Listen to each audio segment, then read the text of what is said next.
So now it's recording. All right, I may break these down into stages, but the first one that I want to work with is the word research or the wordplay, right? And I'm going to go with what I had originally was working with I think a house painting service, right? So if I was to let's see, wordplay, right?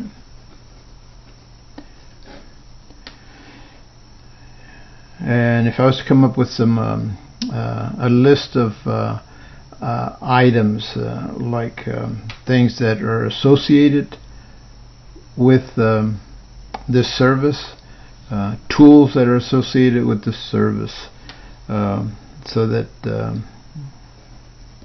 let's see, like paint, a brush, right, or a paintbrush, and then maybe a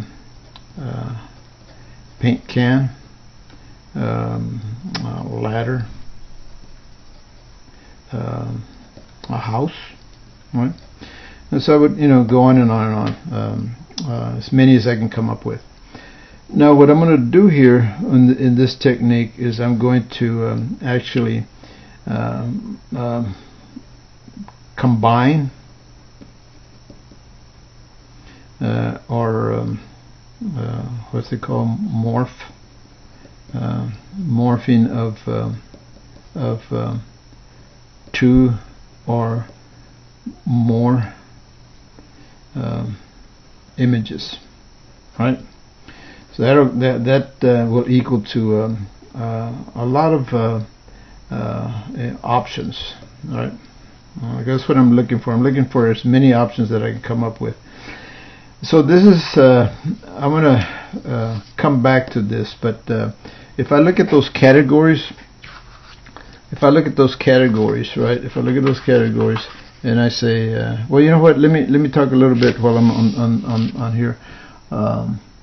I can see that the timer on here is 2 minutes, and it's keeping track of the time.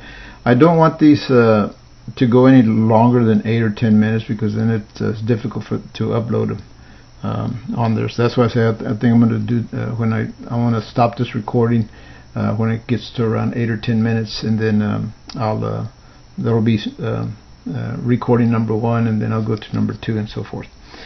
But if we look at the overall shapes, like if you take a pencil and outline the overall shape of a logo design, you're going to find that the majority all fall into a circle, shape of a circle.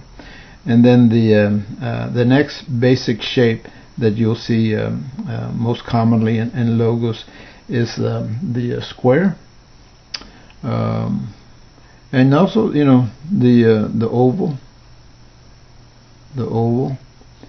and then the rectangular shape.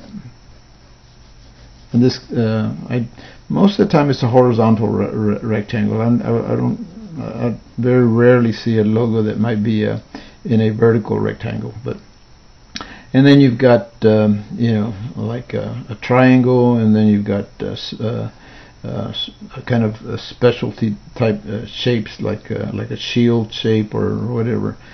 But and then you've got free form or shape, right? This one here is pretty challenging to work with this shape, but this is kind of in that order, more or less. One, first, second, third, and fourth, and so forth, right? But the most common three, I guess, would be these three right here. All right. So now we are put this over here to the side, and so now I want to look at just if I'm going to use an image, I want to be able to manipulate it. I want y'all to remember about your artistic license, right?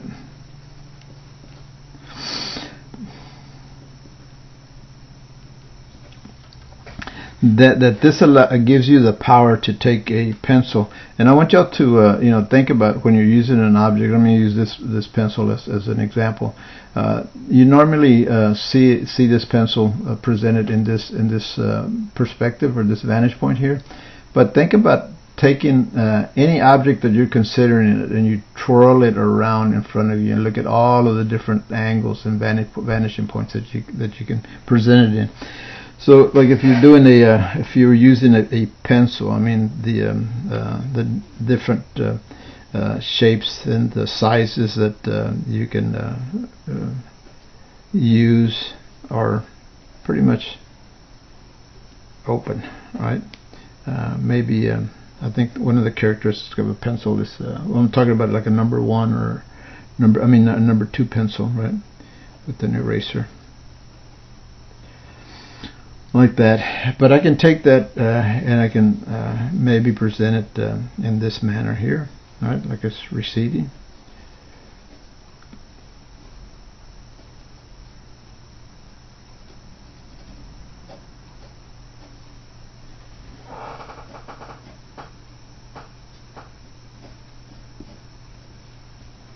Right. Again, why represent it like in this manner or versus this manner, or just a straightforward manner, just to create more uniqueness. Again, maybe you want to take the pencil and bend it, because you have this artistic license power, right, to do this. It's kind of like a superpower, right, to do to take a pencil and bend it. I bet you can't do this.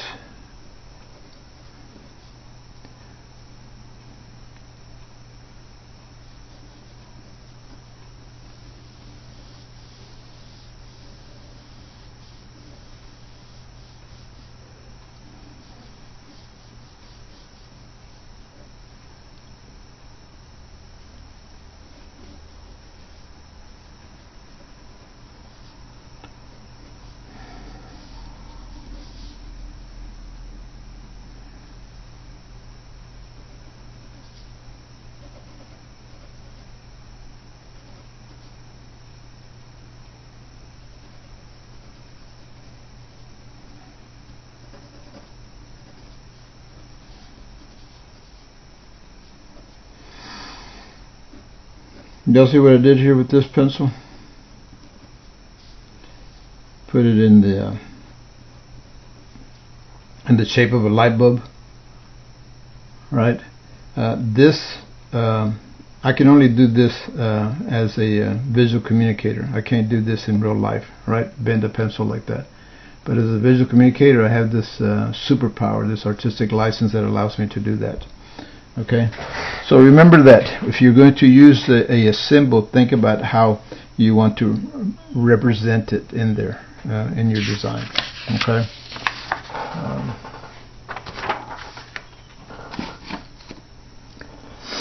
Now, if I'm going to use the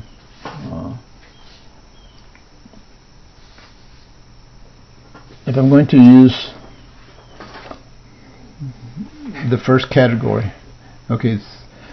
So anyway, so I'm going to end this video right here because it's 9 minutes, okay, and then I'll start the second one. Okay, so that's the end of this first one.